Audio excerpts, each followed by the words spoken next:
My name is Judith Michaels, and I am an actual resident of South Maui. I've been living in McKenna since 1987. And first, I want to acknowledge all of you here tonight. Your task is overwhelming. I can't tell you how much I appreciate the work, the effort, and the time that you spend to do this very important project. I want to talk to you a little bit about the environmental issues that we're concerned about at Maui tomorrow, and some suggestions we have here in South Maui that are very important to us, because we know that overdevelopment not only stresses the infrastructure, which you saw is already, the infrastructure is highly stressed, but the overdevelopment can really devastate the environment.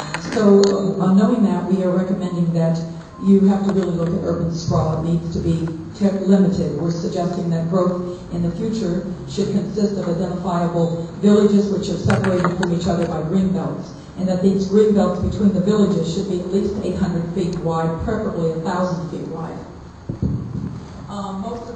Most of the South Maui green belt should follow the existing stream beds and ravines, which should have no structures except for minor recreation facilities, such as perhaps restrooms, covered open-sided shelters, and for walkers and bikers, etc.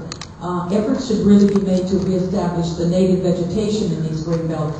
In the past, many developments have filled in these natural stream beds with disastrous results. My personal experience is a natural ravine stream bed was filled in behind the area where I live, and we had a great storm a few years ago, and 5 holes of the golf course washed into the ocean in the bay where I lived, and it looked like pea soup for about 3 months, and it took years before the tropical fish and the coral started to recover.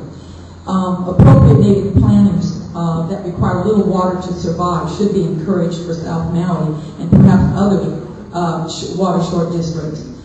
All projects with more than 30 units should be required to establish and maintain an appropriate park area in close proximity to the housing units. Park credits do not satisfy the neighborhood open space needs of the residents. The park areas should be drawn into the general plan map, so the developers in the future, when they want to develop that property, will have to include these parks in their maps. And you saw the park capacity study. What you were not told tonight is the park capacity study doesn't include any visitors. So we have 150,000 residents and 2 million visitors a year. So if you included that 2 million visitors a year into the park capacity study, then you could see that the numbers of the deficit numbers would be staggering. I don't know why you're not told that, but please take that into consideration when you look at parks. All South Maui beaches and coral reefs should have increased protection from overuse. This is important for both resident use and because these resources are significant to Maui's major tourist industry. That's 3 minutes. You have 30 seconds. Okay, our South Maui coral reefs are already badly damaged and stressed. So I'm recommending that you request that all reefs should be mapped and included in the general plan for protection. And then there should be you should limit all future coastal developments, designate these areas as parks and open space.